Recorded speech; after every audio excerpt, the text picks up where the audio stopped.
성경 느헤미야 10장 39절 다 같이 한번 찾으셨으면 같이 읽도록 하시겠습니다. 곧 이스라엘 자손과 레위 자손이 거제로 드린 곡식과 새 포도주와 기름을 가져다가 성소에 그릇들을 두는 골방 곧 섬기는 제사장들과 문지기들과 노래하는 자들이 있는 골방에 둘 것이라. 그리하여 우리가 우리의 하나님의 전을 버려두지 아니하리라. 아멘. 하나님 아버지 감사합니다. 종이 입술이 둔하여 주님이 우리에게 들려주실 말씀을 온전히 전하지 못하지만 그러나 성령에 의지하여 이 말씀을 증거하고자 하오니 주님이 함께하여 주셔서 성령에 감동된 말씀이 될 수 있도록 축복해 주시옵소서. 이 말씀을 통하여 우리들이 하나님의 전을 다시 한번 생각해 볼 수 있는 귀한 시간이 되게 해줄 줄 믿사옵고 예수님의 이름으로 기도드려사옵나이다. 아멘. 오늘 재정부 헌신 예배로 이렇게 오전 예배 겸 드려집니다. 코로나로 오후 예배를 드리기가 어려우니 이렇게 함께 헌신 예배로 같이 드려지게 되어 있습니다.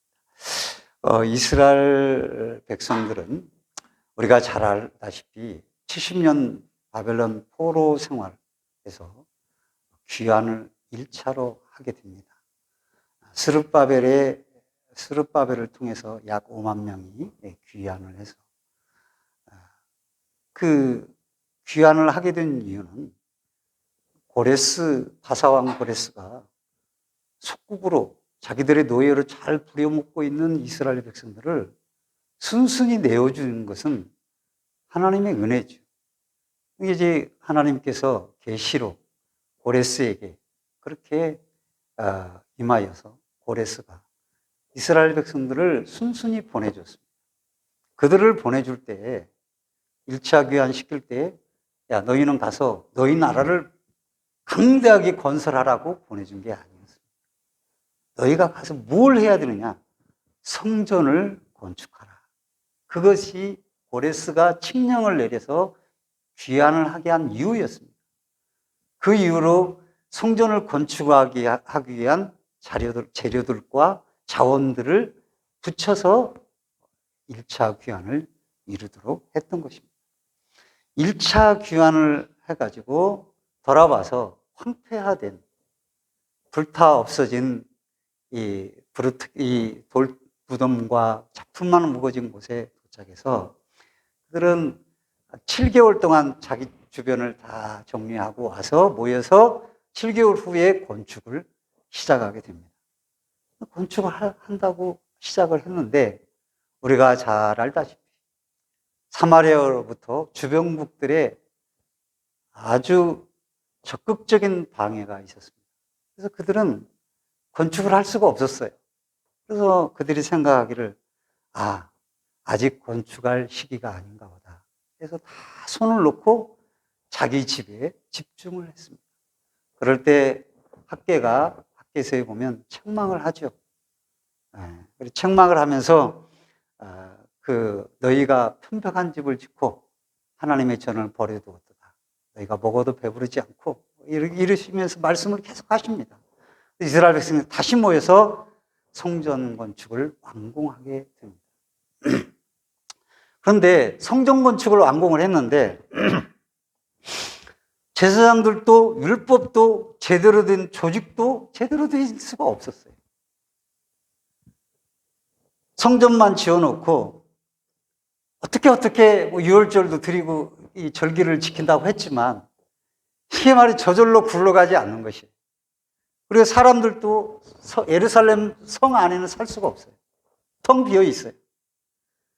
이게 점점 그들은 성전만 지어놨지 성전에서 들려오는 제사를 통한 은혜, 또 하나님의 말씀, 제사장들을 통한 하나님의 말씀의 전달 이런 것들이 없어요. 그러니까 어떻게 됩니까? 점점 말씀을 떠나서 올 때는 각오를 하고 왔는데 하나님 말씀이 안 들리고 제사가 제대로 드려지지 않고 질서가 없고 무질서하니까 이게 점점 말씀을 떠나서 이방인과 혼인하면서 자연스럽게 혼인하는 거예요. 그런 일들이 이스라엘에 많이 퍼져 있습니다.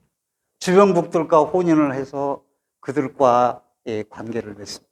그러니까 그들이 섬기던 우상이 저절로 들어와서 다 옛날처럼 다시 우상을 섬기는 일들이 벌어지게 된 것이.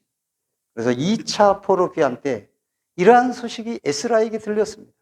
79년이 지난 후에 에스라가 야, 안 되겠다.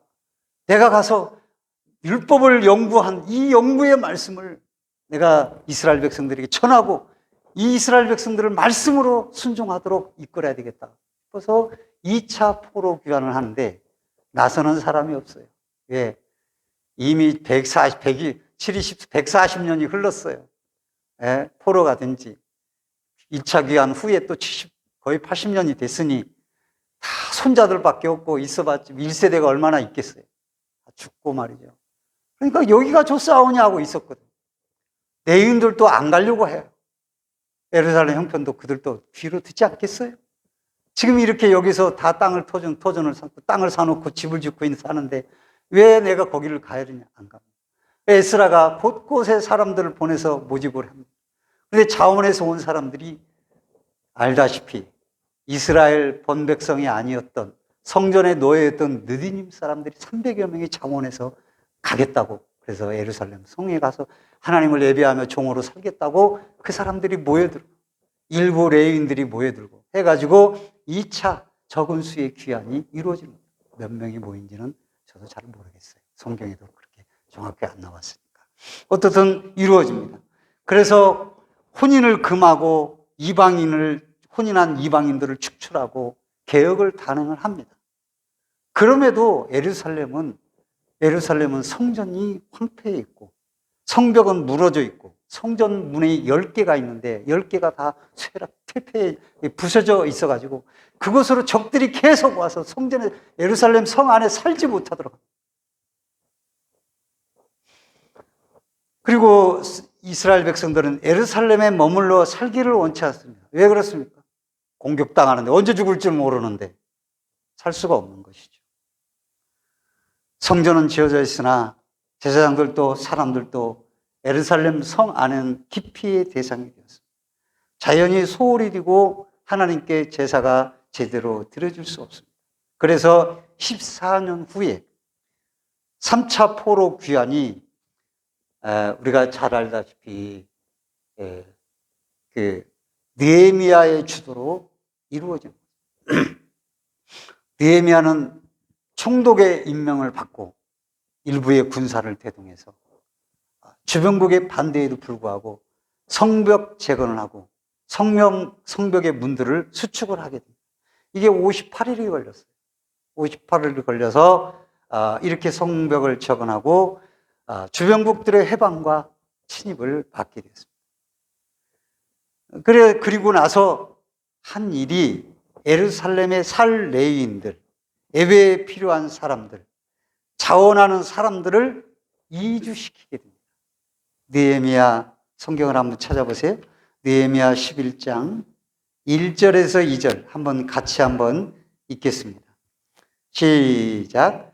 백성의 지도자들은 예루살렘에 거주하였고 그 남은 백성 제비 뽑아 10분의 1은 거룩한 성 예루살렘에 거주하게 하였고 그 10분의 9는 다른 성읍에 거주하게 하였으며 예루살렘에 거주하기를 자원하는 모든 자를 위하여 백성들이 복을 빌었느니라. 아멘. 느헤미야가 군사도 대동하고 지키면서 어떻게 보면 약간의 강권함도 있었죠. 의무적이고 강제적인 조항도 있었지만 자원하는 사람들이 있었어요. 나는 예루살렘에 가서 살겠다. 이제 안정도 보장됐잖아 해서 예루살렘에 와서 살게 됩니다. 에스라와 느헤미야가 협력해서 말씀을 전하고 가르치게 됩니다. 그때 회개가 일어나고 그들은 통곡하며 회개하며 헌신을 결단하면서 헌신한 서약자들의 대표들이 헌신한 내용과 그 이름을 적어서 임봉을 하게 됩니다. 임봉식을 통해서 임봉을 하게 되는데 그 임봉의 결과가 뭡니까? 오늘 본문의 말씀입니다. 여호와의 전을 버려두지 아니하리라. 그것이 모든 서약의 핵심인 것이죠. 하나님의 마음을 여기서 우리가 읽을 수가 있습니다. 고레스의 칙령을 통해서도 성전을 건축하기를 원하셨던 하나님의 마음, 그 성전에서 하나님 앞에 드려지는 제사가 끊쳐지지 않기를 바라는 마음, 그리고 그 서약을 통해서 하나님의 마음을 읽은 이스라엘 백성들이 하나님의 전을 버려두지 아니하려는 서약이 핵심이 되도록 하시는 이것을 통해서 얼마나 하나님이 당신의 전에서 그 백성이 하나님 앞에 예배하기를 바라시는가를 알 수가 있는 것입니다. 에스라가 율법을 낭독하고 모든 레위인들은 이 말씀을 그 백성들에게 풀어주자 백성은 통곡하고 회개합니다. 그들이 깨달은 것은 율법을 어긴 자신들의 죄를 알게 되고 그들의 서약 내용은 크게 율법에 순종할 것을 서약을 하고 그 서약을 임봉한 것입니다. 임봉을 했다라는 건 뭡니까? 이 서약을 내 생에는 나는 깨트리지 않겠다라는 의미가 임봉인 것이죠. 누구든 찢지도 못하고 그걸 열어보지 못하도록 봉인한 것이죠. 그 임봉한 내용이 나와 있는데 10장에 보면 그 임봉한 사람들과 임봉한 내용이 나오고 있습니다. 먼저 그들이 임봉한 내용을 보니까, 서약한 내용을 보니까 10장 30절 다 같이 한번 읽겠습니다. 10장 30절 다 같이 시작. 우리의 딸들을 이 땅 백성에게 주지 아니하고 우리 아들들을 위하여 그들의 딸들을 데려오지 아니하며, 예, 바로 이게 이방인과 혼인을 금하겠다라는 서약을 가장 먼저 했습니다. 당시 이방인과 혼인하는 것은 사실은 문제가 되지 않아요. 왜냐하면 성경에도 이방인들이 예수님의 족보에 들어와 있습니다. 우리가 잘 아는 룻도 이방 여인이요, 기생라합도 이방 여인입니다. 예수님의 족보에 들어왔고 느리님 사람들도 이방인이요, 레갑 족속들도 이방인입니다. 이방인들이 돌아와서 이스라엘 백성이 된 거예요. 그런데 왜 여기서 이방인과 혼인의 문제가 됩니까? 그것은 이방인들이 들어옴으로 그들이 섬기고 있던 신을 하나님과 같이 섬기는 영적 혼혈이 이루어진 것이에요. 피가 혼혈된 것은 하나님이 원치 않은 것이 아니라 영적 혼혈에 문제가 있기 때문에 이방인과 결혼을 원치 않은 것이죠. 예, 그 이방 여인을 아내로 맞이했는데 동시에 그 이방 여인이 들어와가지고 그 여인이 여호와 하나님을 잘 섬겼다면 아무 문제가 될 수가 없어요. 그런데 이 믿는 자들이 안 믿는 사람을 따라가는 거예요. 그게 문제예요. 이만큼 그 말씀이 계속적으로 받아주어지지 않고 어떤 경건의 훈련이 익숙해지지 않으면 가만히 있으면 그들을 따라가게 되는 것이죠. 그래서 곳곳에 이방인들과 결혼을 했는데 여인을 들어오면 그 여인이 섬기던 우상을 그 집은 섬기고 있는 것이에요. 그리고 남편을 남자를 데려왔으면 남자가 더 주도적으로 더 이끌어서 이방신을 섬기도록 그 가정의 역사를 한 것이죠. 그래서 그들을 축출하고 얼마나 매정해요. 그러나 영적 혼혈이 무섭기 때문에 축출한 겁니다. 그래서 혼인을 금지해야 하고, 그리고 말씀을 들을 때 우리가 너무 잘못했고 잘못 살았구나 깨닫게 된 것이죠. 오늘 또 우리에게 이 말씀은 주의해야 되죠. 그리스도인이 비그리스도인과 결혼할 때는 이런 부분에 매우 주의를 해야 되는데 참 자식의 문제는 쉽지가 않습니다. 안 된다고 해서 안 되는 문제도 아니고 된다고 해서 되는 것도 아닙니다. 그러니까 내가 목사인데 자녀가 스님의 아들과 결혼하는 집도 있어요. 얼마나 안 할 수가 없는 그런 상황이 있는 것이죠. 그러니까 참 이게 어려운 문제입니다. 그래서 우리들이 자녀의 결혼 문제를 놓고 기도를 해야 되는데 우리가 어느 정도의 선은 지켜야 되겠죠. 이렇게 할 수는 있어요. 저놈을 전도에 데려다가 전도시켜서 예수 믿게 만들어야지. 그런 각오로 결혼을 시킨다면 그게 그렇게 말씀에 어긋나고 그렇게 라고 저는 양보를 해서 좀 생각할 수 있겠습니다. 그리스도인이었지 베레알과 함께 멍에를 매겠느냐라는 말씀도 있지만 시대가 너무나도 비혼주의도 성행하고 뭐 요즘 뭐 노년에 뭐 황혼 뭐 이혼이 또 황혼 별거 별 용어가 다 생기는 복잡한 시대에 살고 있어요. 그렇기 때문에 이 말씀을 그대로 적용시키고 이제 안 믿는 사람과 절대 결혼 못 이런 의미보다는 왜 그들에게 빨려가냐 이거죠. 그들을 끌고 와야지. 그것이 그리스도인이 돼요. 그만큼 거기에는 어려움이 있고 고난이 있을 것입니다. 그래서 우리는 기도를 많이 해놓아야 돼요. 그래서 내 가문에 우상이 들어오고 내 자녀가 우상에게 빨려가지 아니하도록 그렇게 기도하고 가정을 지키고 가문을 지키는 일이 필요하다라고 하는 것을 이 첫 번째 서약에서 우리에게 가르쳐 주십니다. 두 번째 서약은 느헤미야 10장 31절 다 같이 한번 읽어보겠습니다.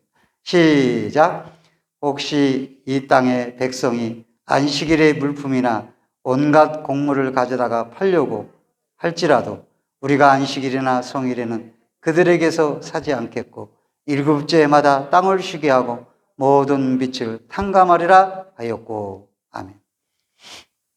첫 번째 서약은 이방인과 혼인하여서 우상을 들어오지 않는 것이었어요. 두 번째는 안식일에 대한 규례였어요. 말씀이었어요. 안식일에 매매를 하지 않겠다. 쉽게 말하면 안식일에 장사를 하지 않겠다. 그리고 안식년을 지켜서 무조건 7년 지나면 빚진 자들을 탕감해주고 하겠다. 여기서 이제 우리가 안식년은 우리가 잘 모르겠지만 안식일은 우리가 생각해 볼 수가 있지요. 기독교가 힘이 있을 때는 지금 유명인들이 제가 이런 노래를 이렇게 찬송가 이렇게 틀어드리는 이유도 영상으로 특송을 하게 하는 이유도 정말 연예인들이 많은 분들이 예수 믿는 사람들. 그리고 심수봉 씨 같은 경우는 MBC에서 이게 노래하는 프로그램, 찬양하는 노래 프로그램이 있는데 많은 일반 대중 앞에서 백만송이 있잖아요. 그 원곡자는 그 러시아 사람이 부른 거예요. 근데 가사는 완전히 달라요. 원곡은 한 화가가 한 여배우를 사랑해서 그 모든 재산을 팔아서 그 여인을 위해서 백만송이 꽃을 해서 바치는 거예요. 그리고 그 여인이 떠나가자 그 나머지 생에 그 여인을 그리며 자기 집에도 자기 화풍에도 백만송이의 꽃을 그리는 그런 장면이 백만송이 장면인데 심수봉 씨는 이것을 예수의 사랑으로 가사를 바꿨어요. 자기를 이 땅에 보내신 것은 예수의 사랑 피워서 백만송이의 꽃을 피우라고 사명을 줘서 보냈다. 그게 백만송이 장미라고 간증을 하는 거예요. 나 그걸 듣고 이 백만송이 장미 노래를 듣는 굉장히 정말 다르구나. 그걸 알고 들으니 그리스도의 사랑을 말하는 거더라고 백만송이가. 한번 들어보세요. 백만송이를. 완전히 가사가 원고하고 달라요. 그렇게 된 것이죠. 그런데 그런 때가 그래서 기독교가 힘이 있는 게 아니라 대통령이 예수 믿고 그래서 기독교가 힘이 있는 게 아니에요. 기독교가 힘이 있는 것은 성도들이 말씀으로 살 때입니다. 할렐루야. 말씀으로 살 때 기독교는 힘이 있게 되는 것이에요. 그러니까 7, 80년대는 기독교가 힘이 없는 것 같았어요. 그러나 그때 가장 기독교가 힘이 있었어요. 왜? 성도들이 말씀에 입각해서 참으로 그 말씀을 지키려고 열심히 자기 마음을 다했기 때문에. 그리고 주일날에는 주일날 문 여는 기독교인들이 많지 않았습니다. 상가는 주일은 쉽니다. 나중에 표체를 붙이고 주일은 쉬었던 것이죠. 그러나 요즘은 주일은 쉽니다 합니다. 근데 요즘 그리스도인들이나 안 믿는 사람은 주일의 개념은 같아요. 비슷해요. 그것은 주의 날의 주일이 아니라 일주일의 휴일이라 이거예요. 마지막 휴일. 그래서 주일이 되는 거예요. 안 믿는 사람도 주일이라고 그래요. 왜 주일이라고 하나 그랬더니 주일날이라고 하는데 나는 주님의 날이라고 생각을 들었는데 그게 아니라 일주일에 쉬는 날이라 이게 주일이라고 부르는 거예요. 그래, 우리 믿는 사람도 그렇게 생각을 하고 주일날 딱 쉽니다. 붙여놓고 놀러 가는 거죠. 그리고 뭐 그런 것들이 산업화가 발전되면서 주일날 쉬기가 어려운 지경에 처한 2교대, 3교대 하고 말이죠. 그런 또 이동해야 될 도 많고 하니까 참으로 주일날 쉬는 것이 참 어려워졌습니다. 그래도 우리들이 주일날은 예배에 집중하는 것. 그 옛날에 그랬잖아요. 7, 80년대는 예배당을 찾아서 그 하루는 축월하고 새벽부터 저녁 예배까지 성가대, 교사, 끝나면 또 하고 돌아와서 또 저녁에 예배 드리고 그리고 끝나면 또 성가대 연습하고 그렇게 해서 수고하며 하나님의 전을 섬겼어요.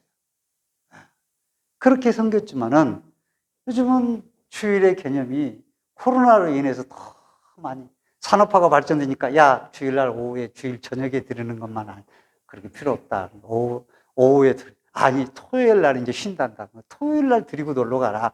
이렇게 해가지고 토요일 날 예배를 당기고 1부, 2부, 3부를 해서 그건 또 그렇게 봐줄만 하죠. 그럼 이제 오후 예배가 없어진 거죠. 1부, 2부, 3부, 4부로 바꿔진 거죠. 그러면서 대교회로부터 그렇게 시작이 되면서 야 저렇게 유명한 교회들이 저렇게 하는데 우리도 따라가야지 해서 다 그렇게 따라가게 되고 이제 편리의 주의로 흘러가게 돼요. 그게 불과 20년, 30년 불과 참 쉽게 말씀이 무너지는 것이죠. 그래서 우리들이 오늘날도 제대로면 주일날은 물건을 사지 않는 것을 원칙으로 하는 것이 옳다. 그리고 물건을 판매하지 않는 것을 원칙으로 하는 것이 옳다. 이렇게 생각합니다. 물론 그렇습니다. 우리들이 정말 필요한데 장을 꼭 가야 되겠는데 토요일날 장을 못 봤어. 그렇게 하는 것은 일단은 그래도 이해가 가요. 그런 마음으로. 근데 조금만 더 써서 토요일날 준비를 하면 되지 않냐.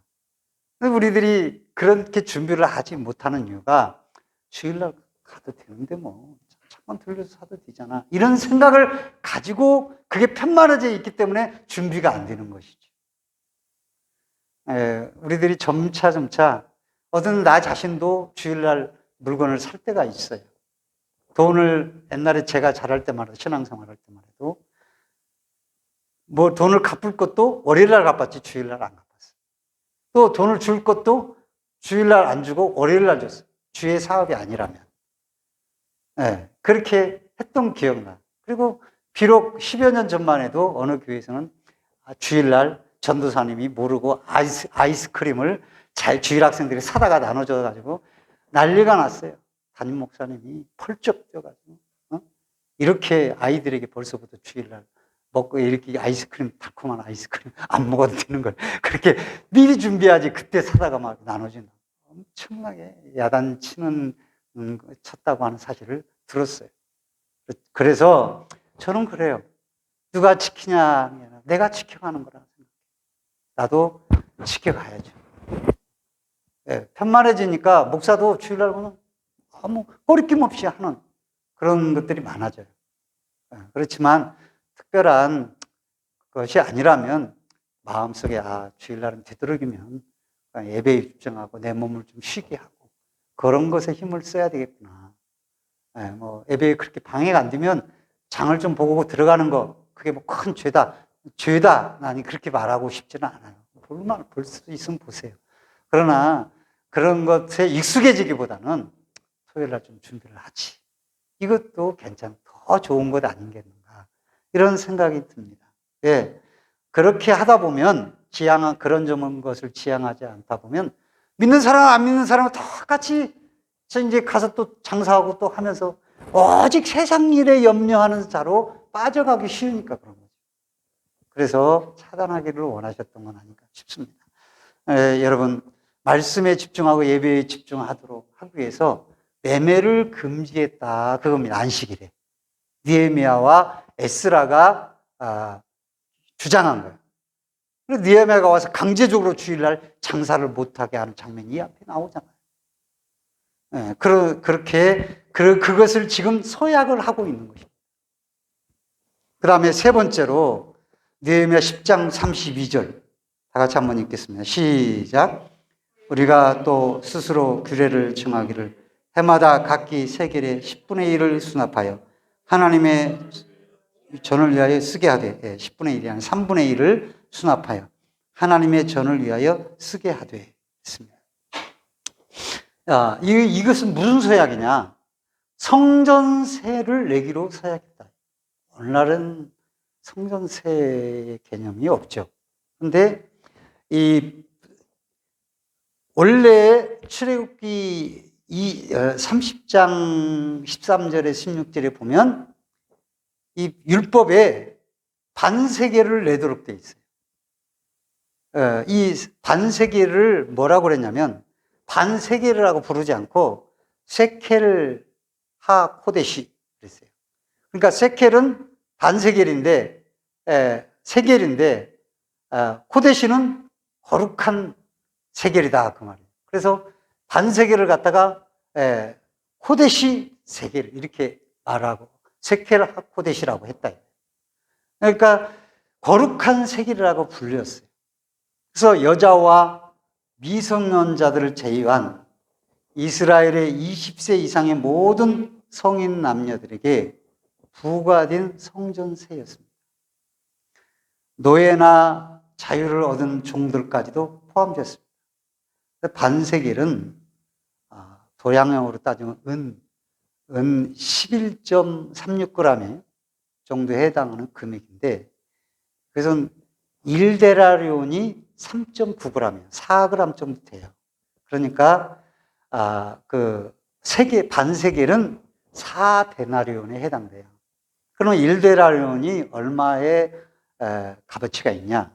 장정이 우리가 잘 알다시피 장정이 하루 품삯이 1데나리온.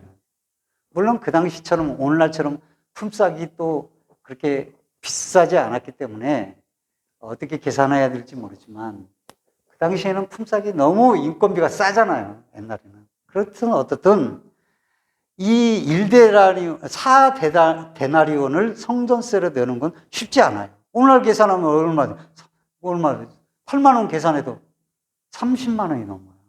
이게 쉽지 않은 금액이에요. 그걸 1년에 내야 되는 거예요. 보통 일이 아니죠. 가난한 자도 거지도 이걸 내야 돼요. 그래서 이걸 전담해서 걷는 사람이 성전세를 걷잖아요. 성전세 담당하는 자가 있어서. 그리고 자율적으로도 걷지만 강제적으로도 걷었다 이거예요. 아마 유월절 절기를 앞두고 이거 일시불로 낼 수 없어요. 단번에 내야만 했어요. 유월절을 앞두고 냈을 거라 추측이 되는 것이 예수님도 유월절에 우리가 반세겔을 내는 것을 압니다. 베드로에게 성전의 주인이신 주님이지만 물고기 잡아서 그 물고기 입에 있던 한 세겔을 갖다가 베드로와 함께 성전세로 내셔서 성전세를 드림으로 성전을 향한 성도들의 마음을 표현해야 된다는 것을 가르쳐 주신 것이죠. 그래서 그럼 뭐하러 냈냐? 이 반세겔의 용도는 백성들의 공동제사를 위한 제물을 구입하는 데 사용되거나 가난해서 제물을 못 가져와서 예배를 못 드리는 이들을 위해서 그것을 위해서 또한 예배를 드릴 수 있도록 제물을 준비하거나 또한 성전에 필요한 기름이나 포도주나 제사장의 의복, 옷감 이런 것들을 성전 기구 그리고 성전의 모든 주변을 보수하고 유지하는데 이 성전 세금이 사용되었습니다. 출애굽기 30장 보면은 이 말씀이 있어요. 무릇 계수 중에 드는 자마다 성소의 세겔로 반세겔을 낼지니 한 세겔은 20게라라. 그 반세겔을 여호와께 드릴지며 계수 중에 드는 모든 자 곧 20살 이상 된 자가 여호와께 드리리. 너의 생명을 대속하기 위하여 여호와께 드릴 때에 부자라고 반세겔을 더 내지 말고 가난한 자라고 덜 내지 말며 너는 이스라엘 자손에게 속전을 취하여 희막봉사에 쓰라. 이것이 여호와 앞에서 이스라엘 자손의 기념일이어서 너희의 생명을 대속하리라 라고 했습니다. 희막 봉사화를 위해서, 성전 보수를 위해서 쓰도록 했던 것을 보게 됩니다. 그런데 오늘 본문에서는 3분의 1세기를 낸 거예요. 왜 반세기가 아니고 3분의 1세기야? 그러니까 그 반세기보다 조금 더 얼르게 맞는, 그렇게 아마 의논을 통해서 이렇게 결정을 하지 않았나. 제가 그 자리에 없었으니 모르죠. 그것은 당시에 경제적 상황이 그리 그 이스라엘 백성들이 여의치 않았기 때문이다. 이렇게 볼 수가 있어요. 귀환해서 오래 와 있지만 그들은 배부르지 못하고 따뜻하지 못했죠. 그래서 3분의 1세기를 내도록 하자라고 서약했던 것을 보게 됩니다. 그럼에도 불구하고 그것이 적든 많든 그들이 은혜를 받자 성전세를 회복하기를 원했고, 자원에서 서약하고 인봉까지, 즉 아무도 깨뜨리지 못한다는 의미의 헌신 서약의 인봉을 하게 된 것이죠. 얼마나 마음의 말씀에 순종하고 싶은 열망이 강했는가를 알 수가 있습니다. 그래서 우리도 이런 누구도 모르는 자기 안에 인봉의 말씀이 있어야 됩니다. 누가 강요하고 누가 억지로 그걸 지시해서 누가 또 요구해서가 아니라 내 안에 하나님 앞에 나는 이렇게 살겠다고 하는 서약의 인봉이 있어야 됩니다. 그런 열망적인 인봉의 식이 누구 앞에서 아니라 나와 하나님 사이에 있어야 돼요. 신앙 이렇게 하지 않으면 이 시대에 아무 곳에나 가서 다 흘러가 버리는 거지, 세상. 여러분, 이런 열망의 인봉의 서약이 여러분에게 있기를 주의 이름으로 축원드립니다. 네 번째로, 이제 아마 성전세를 낸 것으로 자원한 것은 성전에 아무 그 물질이 없는 거예요, 성전에. 그 이유는 뭐냐면 모든 재물은 다 레위인이 가져갔어요. 거제물을 드리면 나머지는 다 레위인이 차지했고, 첫수산을 드리면 레위인이 가져갔고, 11조를 드리면 레위인이 가져갔어요. 그걸 성전을 쓸 수가 없어요. 성전을 레위인들이 각 지파마다 이렇게 소속되어 원래 있었잖아요. 이렇게 그 제사장들이 또 아론 계열의 성전의 안에서만 일하는 또 제사장이 또 따로 있었고, 그렇기 때문에 성전세가 필요해요. 네 번째로 이 성전세만 내는 것도 우리가 보기에는 좀 그러겠는데, 제사도 드려야지, 뭐 번제, 소제, 화목제, 속건제, 속지제, 그 제사만도 얼마나 힘들어. 그것만 해도 돈 많이 들겠는데, 이렇게 생각이 드는데 성전까지 됐어요. 그런데 그뿐만 아니에요. 그리고 보면은 첫 열매를 내도록 했습니다. 첫 열매를.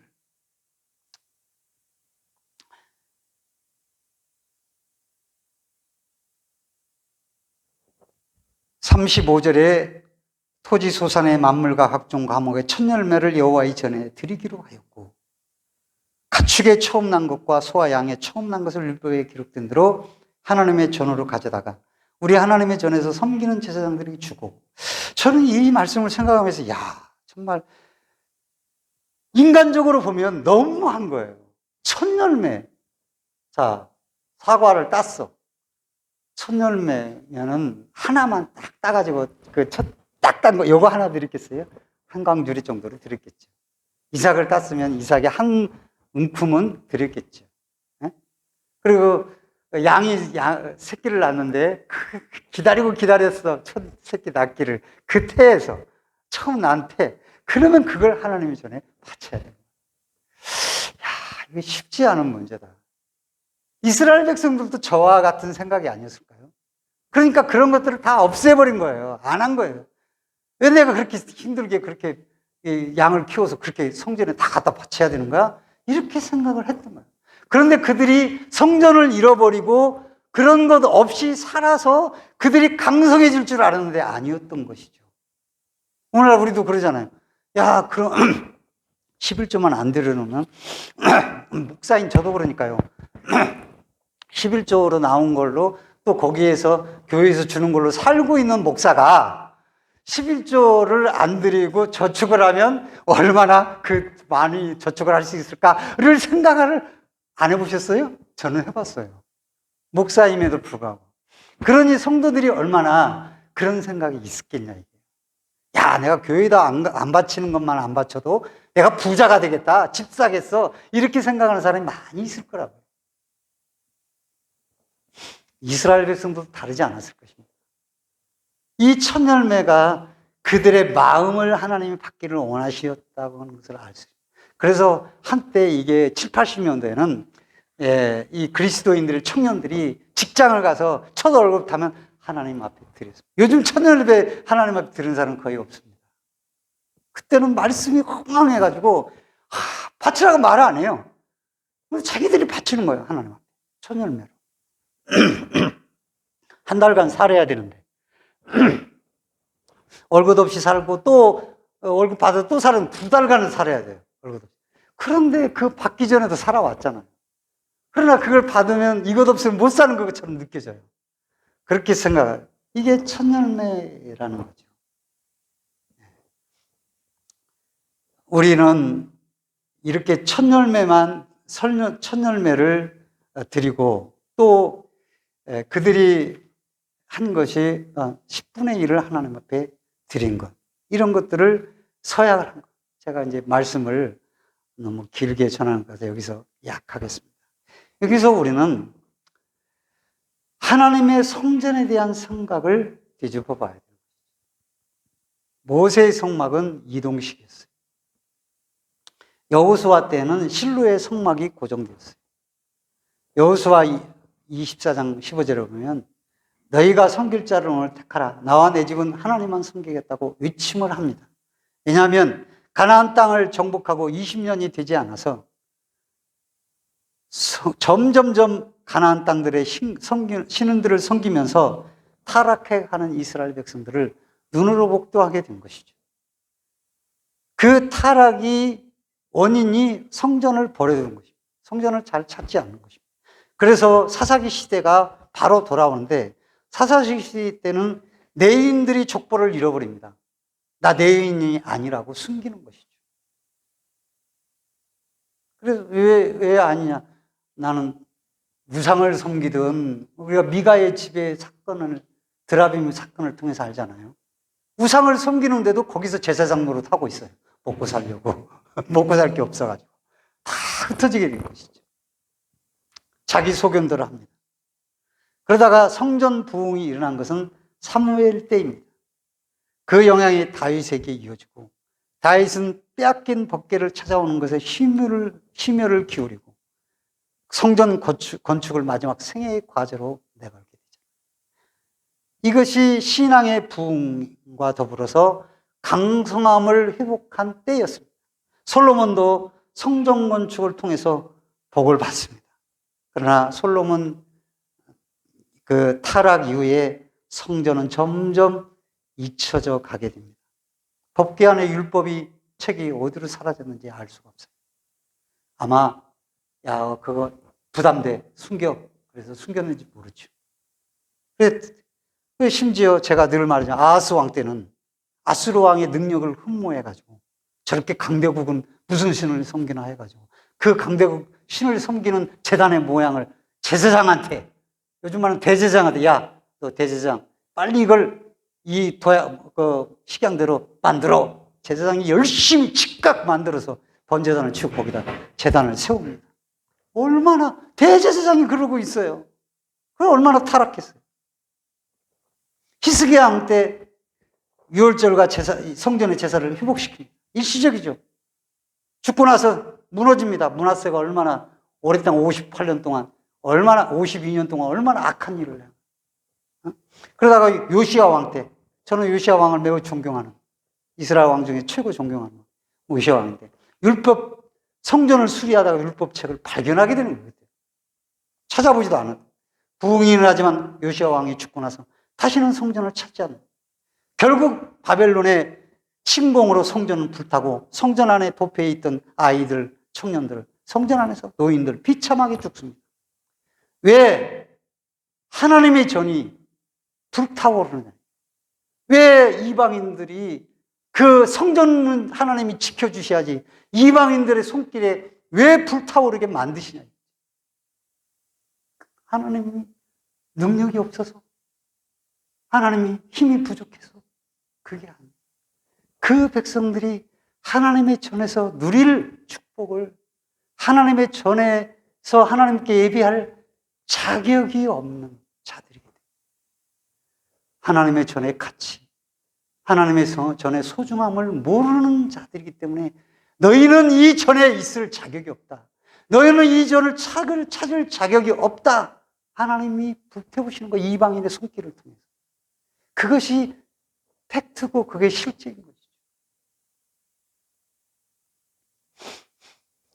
제가 오늘 이 설교하는 것은 제가 사례비를 많이 받기 위한, 큰 교회는 사례비가 넘쳐나서 그렇지만 작은 교회들은 사례비 받기가 쉽지 않잖아요.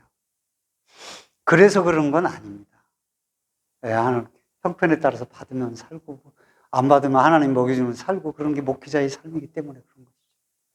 그래서 그런 게 아니라 신약시대에 바울 사도는 가는 곳마다 교회를 세웠고요. 그 이후의 세대는 목회자들을 통해서 오늘날 시대는 교회를 개척하면 그게 하나님의 전이 되는 것이죠. 그래서 많은 교회가 있지만 자기가 섬기는 교회가 있는 거죠. 그 교회가 강하든 약하든 별 볼 일 없는 교회든 내가 섬기는 교회예요. 그러면 그 전을 그리스도의 보혈로 피로 산 교회로 인정하고 그 교회를 마음에 버려두지 말아요. 두 사람이 모여서 예배를 드려도 그 마음에 이거 하나님이 세우신 교회다 하고 그 전을 버려두지 않는 것. 그런데 하나밖에 없는 성전도 버리는 이스라엘 백성들, 불태워버리는 하나님의 마음을 읽어볼 줄 알아요. 여러분, 코로나가 지나면 어떻게 해야 될지, 어디까지 예배를 해야 할지, 점심을 준비하기 너무 힘들어서 그냥 이대로가 좋은 것인지 저도 생각을 해봅니다. 여러분 마음은 어떻습니까? 어디까지 회복이 될 수 있겠습니까? 아마 내년 여름 지나야 그래도 마스크는 1, 2년은 더 써야 된다고 저는 생각하고 있는데 잘 모르겠습니다. 백신을 맞고 나면 내년은 지나야 이제 자유로워질 수 있지 않을까 싶기는 합니다만, 어떻든 우리 마음에 여러분 늘어졌던 것들을 다시 모아야 되죠. 그래서 하나님의 찬을 찾는 걸 번패스럽게 여기고 고추장스럽게 여기고 힘들게 여기고 마지못해서 한다면 그것은 우리 스스로가 우리의 복을 가로채는 것 아니겠습니까?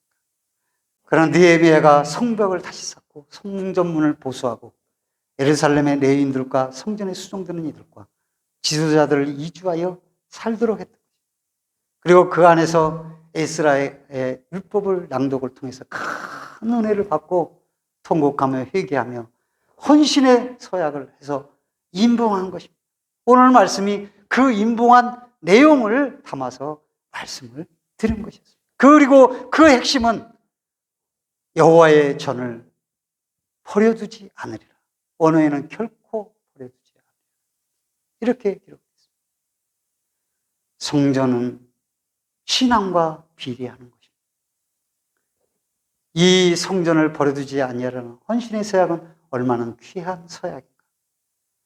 남 모르는 서약이, 누구도 모르는 서약이 나와 하나님 앞에 이 서약이 있어야 됩니다. 오늘 이 헌신 예배를 드리며 이 헌신의 서약이 저와 여러분에게 있어서 여러분의 가정과 여러분이 섬기는 교회가 축복이 임하는 아름다운 섬김이 있기를 주님의 이름으로 축원드립니다. 축원드립니다.